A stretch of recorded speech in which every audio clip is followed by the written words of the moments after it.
talata 15. Ito po yung key verse natin sa hapon na ito. Basahin ko po sa Tagalog. Sabi po dito, "At tawagan mo ako sa panahon ng kabagabagan. Ililigtas kita at ako'y iyong pararangalan." Sa wikang Ingles, and sabi dito, "And call upon me in the day of trouble. I will deliver thee, and thou shalt glorify me." Tayo po ay manalangin. O dakilang Diyos, aming Ama, kami po ay nagluluwalhati, nagpupuri, papasalamat, Panginoon, sa hapon na ito, na minsan pa, kapanin ninyo ang iyong lingkod sa pangangaral ng iyong salita, Panginoon. Batid niyo po na wala akong dunong karunungan, Panginoon, subalit kayo ay nagbibigay ng karunungan kung sino mang lumalapit sa inyo, titiwala. Sa hapon na ito, Panginoon, aming nilalapit sa inyo ang bawat isa, ang mga tinubos ninyo at tumalikod sa mga kasalanan at anak ninyo, mga Kristiyano. Kami na bawat isa, Panginoon, na lumalapit sa iyo, papakumbaba sa iyong harapan, humingi ng karunungan, kalakasan, Panginoon, at sa oras na ito, maunawaan naming lubos ang iyong mga salita. Tulungan niyo po kami na aming mapagtagumpayan ang mundong ito na aming tinatahak. Bigyan mo kami ng kalakasan sa araw-araw, Panginoon. Patawarin niyo po kami sa lahat ng aming pagkukulang. Kayo lamang po ang aming maluwalhati sa hapon na ito. Kayo po ang magpala sa bawat isa na nagtitiwala at naniniwala sa iyo bilang Panginoon at tagapagligtas. Sa namin inaalay ang lahat. Ito po ang aming dalangin sa pangalan ni Jesus. Amen. Amen. Promise on prayer. Pag sinabing pangako, isa sa motivation ng mga tao ang magpatuloy dahil mayroon binitiwang pangako.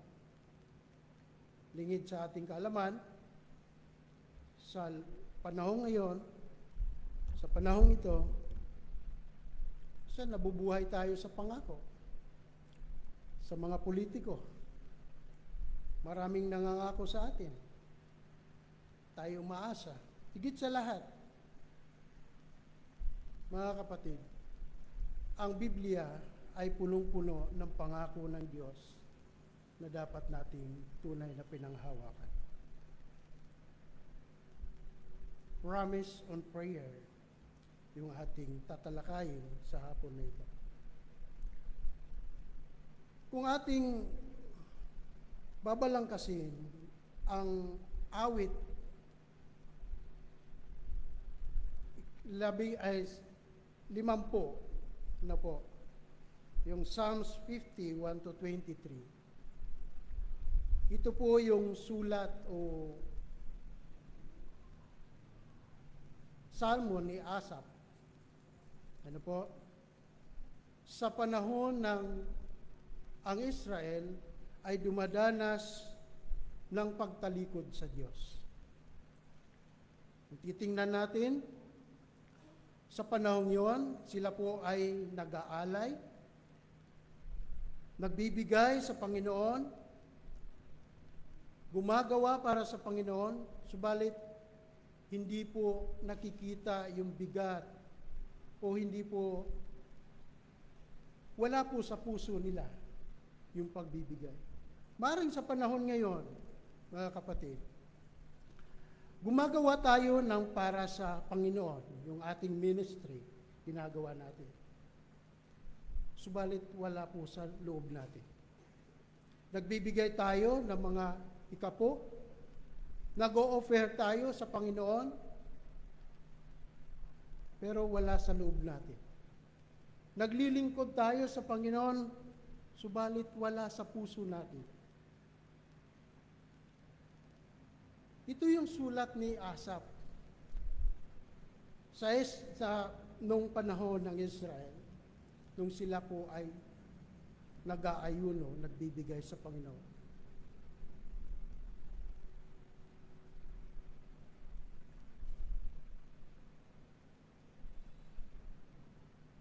Ito yung context na ng time na ang Israel nasa backsliding.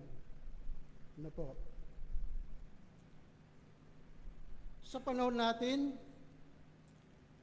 marami po tayong ginagawa. Abala po tayo sa paglilingkod. Subalit, nakakaligtaan po natin ang panahon na makipag-usap sa Diyos. Nakuha niyo po yung ibig sabihin, mga kapatid. Abala tayo sa ginagawa natin. Araw-araw, mga struggle natin sa buhay, mga pangangailangan natin sa buhay. O nga, linggo-linggo tayo nagsisimba. O nga, tuwing Wednesday, nandito tayo para manalangin. Subalit, nasaan yung tunay na puso ng ating paglilingkod? Panghawakan po natin yung pangako sa panalangin. At ito po yung pangako na para sa mga totoong ligtas. Naka-address sa mga totoong tumanggap sa Panginoon. Naka-address sa totoong anak ng Diyos. Tingnan po natin, mga kapatid, yung unang punto po natin dito, na po,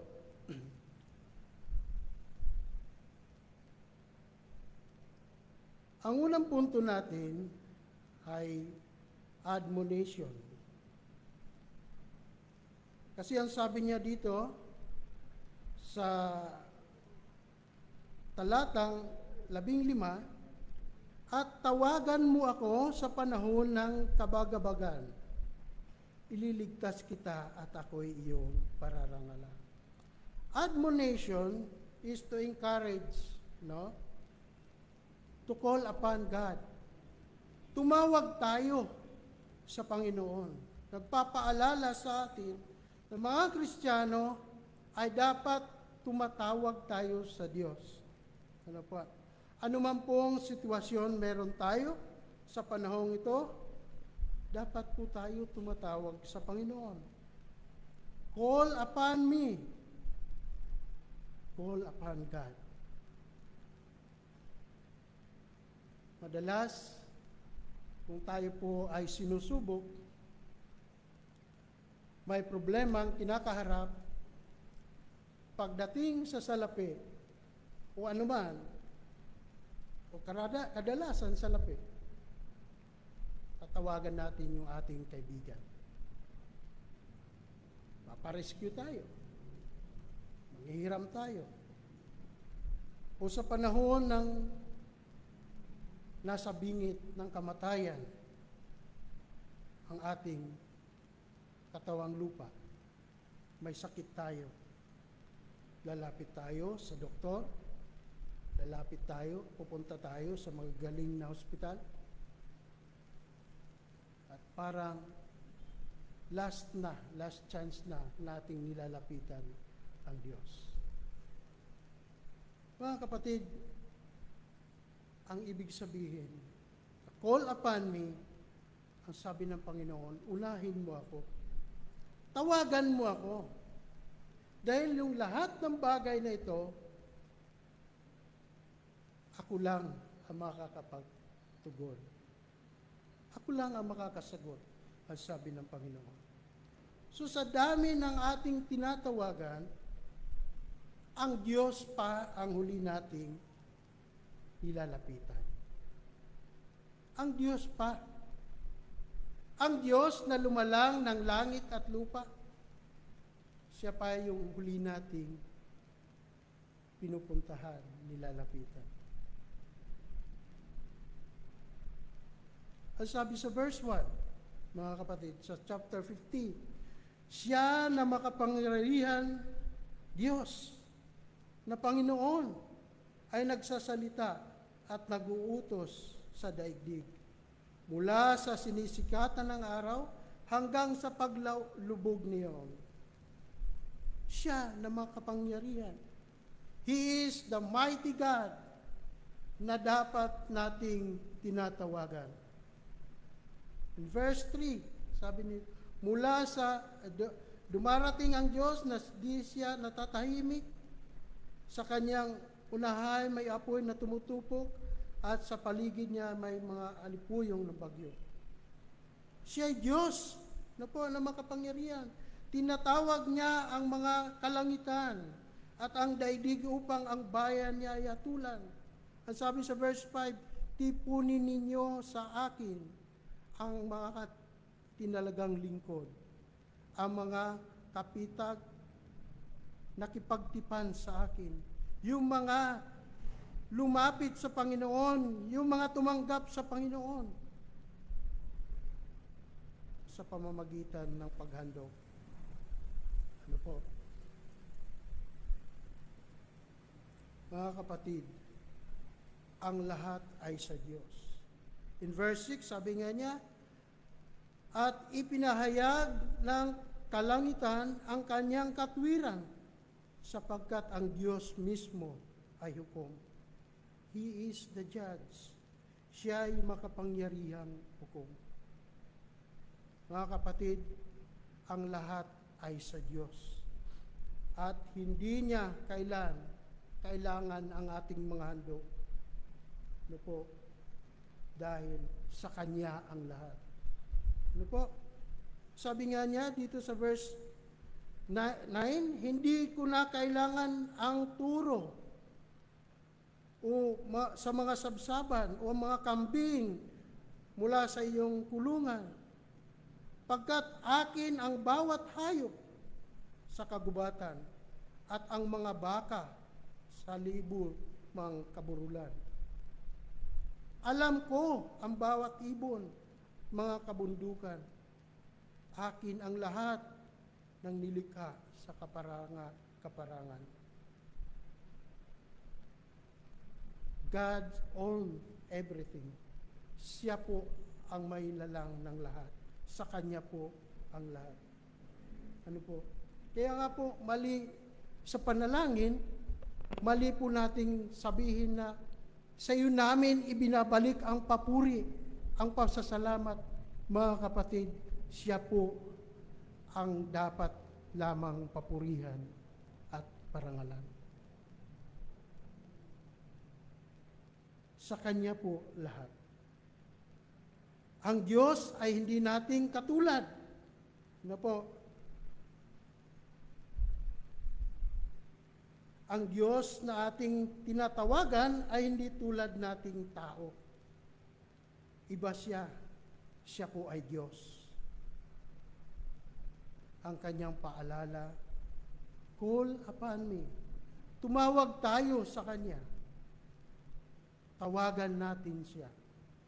Yan po yung encouragement, admonition sa bawat Kristiyano, sa totoong Kristiyano. Pangalawa, call upon me in the day of trouble, sa panahon ng kabagabagan, yung ating adversities, yung bagabag, ano po, sa panahon ng trouble, adversities, pangalawang punto. Ano yung mga adversities natin? Distress, ano po, kabagabagan. Sa verse 5 up to 9, nakita natin, tipunin ninyo sa akin ang mga itinalagang lingkod, ang mga nakipagtipan sa akin sa pamagitan ng handog. At sa papuntang verse 9, tuloy-tuloy natin 6, at ipinahayag ng kalangitan ang kanyang katwiran sapagkat ang Diyos mismo ang hukom. Makinig ka, o bayan ko, at nagsasalita ako, ako'y sasaksi laban sa iyo, sa Israel, o Israel. Ako ay Diyos, ang iyong Diyos. Hindi kita pinagwiwikaan dahil sa hain mo, o mga handog na susunugin, na laging nasa harap ko. Hindi ko kailangan ang turo mo mula sa sabsaban o mga kambing mula sa iyong mga kulungan. Ito yung mga hain o mga handog. Hindi kailangan ng Diyos. Sa panahon natin, ito po yung false religiosity. Ano po? Yung mga piking maging banal. Mga Kristiyano kuno, mga lapastangan sa Diyos.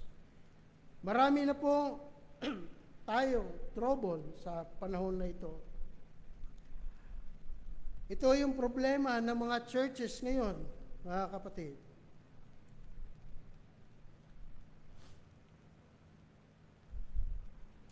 Sa Revelations chapter 3, sa pahayag, buksan po natin ang Revelations chapter 3, 13,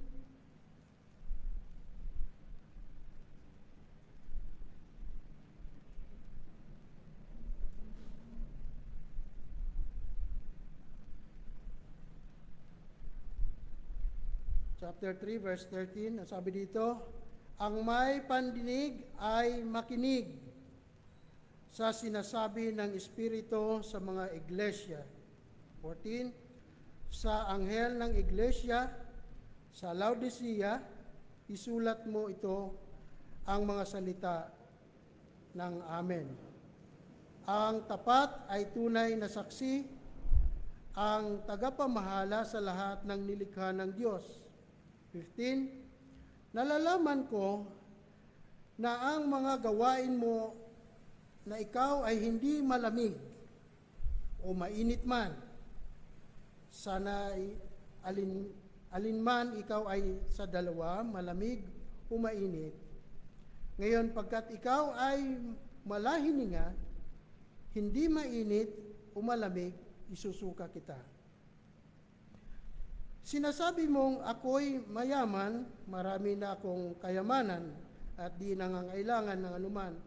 Ngunit di mo nalalamang ikaw ay abang-aba, nahabag, kahabag-habag, maralita, bulag at hubad. Ang payo ko sa iyo ay bumili ka sa akin ng gintong dinalisay sa apoy para yumamang ka ng puting damit upang takpan ang nakakahiya mong kahubaran, gayon din ng gamot sa mata para makakita ka. Yung problema po sa panahon ngayon, mga kapatid, dito sa Revelation chapter 3 verse 16 to 18, yung mga Kristiyano ngayon ay maligamgam na. Ano po? Hindi mainit, di rin malamig, lukewarm. So, masarap po yan na pag madaling araw, kung ikaw ay maliligo, lukewarm.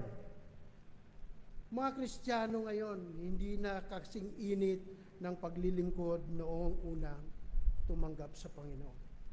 Ito po yung katotohanan. Ano po? Peke na. Sana hindi po tayo ganon. Sa panahon ng kabagabagan, tumawag tayo sa Panginoon. Dahil ano yung Panginoon natin? Makapangyarihang Diyos. Ano po? Call upon me in the day of trouble. Balik tayo sa ating teksto sa awit 50. Pagdating sa verse 17 to 23,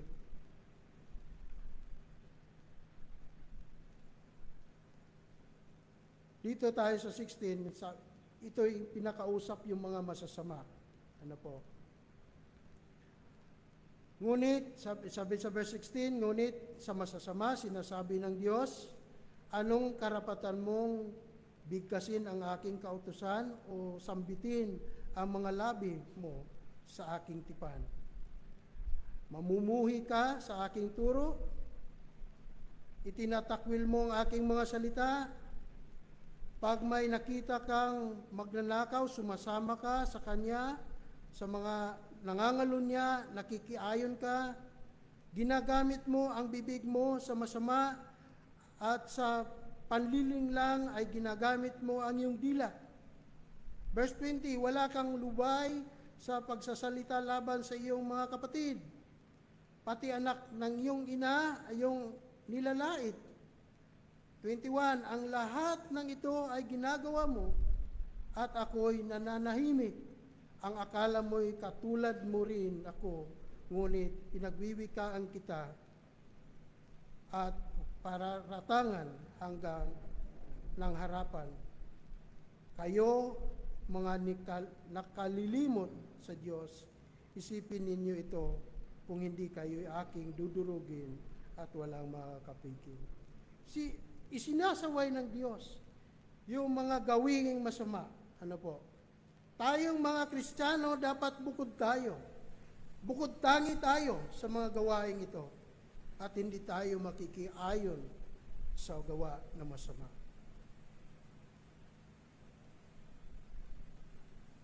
Kaya nga po, nakita natin yung mga paglilingkod na hindi mo tila maintindihan. Ano po? Pagkos dapat mga Kristiyano, hindi po dapat ganun ang gawin. The adversities, pangalawa, ano po? Call upon me. Yun po yung unang punto natin. Ano po? In the day of trouble, I will deliver thee. Yung assurance, yung pangatlong punto. Yung ating katiyakan. Ano po, ang sabi po ng Psalms 46 verse 1. Psalms 46 verse 1, ang Diyos ang ating kanlungan at kalakasan, laging handang saklolo sa kabagabagan. Call unto me in the day of trouble, I will answer thee. Assurance. I will take you away. In Psalms 46 verse 1. In Psalms 91 verse 14. Mga awit, 71.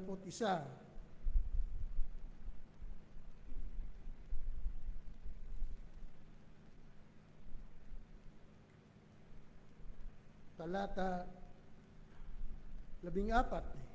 Ililigtas ko siya, sabi ng Panginoon, sapagkat mahal niya ako. Ililigtas ko siya sapagkat kumikilala siya sa aking pangalan. I will take you away. No? Ang sabi sa Deuteronomio, kanina na ating napakinggan kay Engineer Gilbert sa umaga, sa Deuteronomio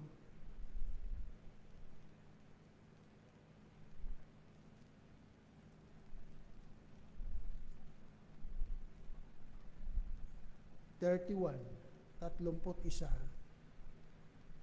talata 6. Magpakalakas kayo at magpakatapang, huwag kayong matakot o manghihinakbot dahil sa kanila, sapagkat kasama ninyo ang Panginoong Diyos. Hindi niya kayo iiwanan o tatalikdan. He will never leave us nor forsake us. Yun po yung dapat nating panghawakan, yung katiyakan natin, ating assurance. Kung tayo po ay tumatawag sa ating Panginoon sa panahon ng bagabag, He will deliver us. Ano po? He will take you away. assurance. Pang-apat na ating makikita sa ating pagtawag sa ating Panginoon, call upon me in the time of trouble, I will deliver thee. Thou shalt glorify me. Ang apex o ang tugatog, ano po, yung tuktok, tayo po ay mag-glorify, magluluwalhati sa ating Panginoon. Yung tinugong ka ng Diyos sa iyong mga panalangin, yun ang pangako niya. Ang epekto po nito sa iyo, mga kapatid, ay dapat lalong mabigat ang ating pananampalataya. Yung hindi po pabigat, lalong bumibigat ang ating pananampalataya. Dapat may goal po tayo. Yung apex of prayer is, call upon me in the time of trouble. I will deliver thee. I will answer thee. And thou shalt glorify me. Yung goal natin, ano po, sa ating teksto, sa mga awit, 50 verse 14, ihain mo sa Diyos ang mga handog ng pasasalamat, tupdin mo ang panata mo sa kataas-taasan. 15, at tawagan mo ko sa panahon ng kabagabagan, ililigtas kita at ako iyong pararangalan. So magluluwalhati tayo sa ating Panginoon sa panahon na tayo'y tinutugon ng ating mga panalangin. Verse 23, upang maipakita ko sa Kanya ang pagliligtas. Ano po?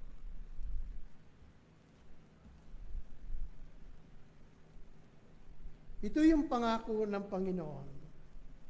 When we call upon the Lord, sabi niya, call upon me in times of trouble. I will deliver thee. I will glorify thy name. The promise of prayer is the admonition, call upon me, adversities in the day of trouble, assurance, I will deliver thee. The apex, thou shalt glorify me. Sa ating pagtatapos, iwan ko po sa inyo ang isang talata sa aklat po ng Hebreo. In Hebrews chapter 10, verse 23. Hebreo, kabanatang 10 at talata 23. Magpakatatag tayo sa pag-asang ating ipinahayag, pagkat tapat ang pangako sa atin. Tapat ang Diyos sa Kanyang pangako. This is the promise on prayer. Naway, sa panahon ng pananalangin, naroon ka at naroon ako. Mga kapatid, ito po ang salita ng Diyos. Tayo pong lahat ay magsitayo, tayo po ay manalangin. Amang banal, salamat po sa oras na ito, sa katotohanan, na kayo po ay tunay na may pangako pagdating sa pagkikipagniig sa panalangin. Salamat po dahil kayo ay aming Diyos na makapangyarihang Diyos. At naniniwala kami, Panginoon, sa iyong mga salita. Gamitin niyo po ang bawat isa, Panginoon, na panghawakan ang iyong mga salita sa araw-araw ng aming buhay.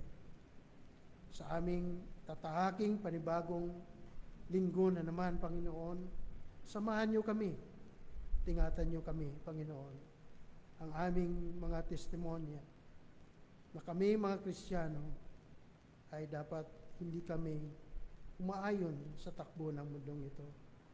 Ingatan niyo po ang bawat isa na narito sa aming paglabas, pag-uwi, Panginoon, at pagbalik muli sa bawat gawain. Ingatan niyo ang puso namin, Panginoon, na may pag-aalap na tunay na naglilingkod at Kristiyano na gumagawa sa iyong ubasan. Pagpalain niyo po ang bawat isa. Ito po ang aming samot dalangin sa matamis na pangalan ni Jesus. Amen at amen. Magandang hapon po. Dito po natatapos ang ating gawain.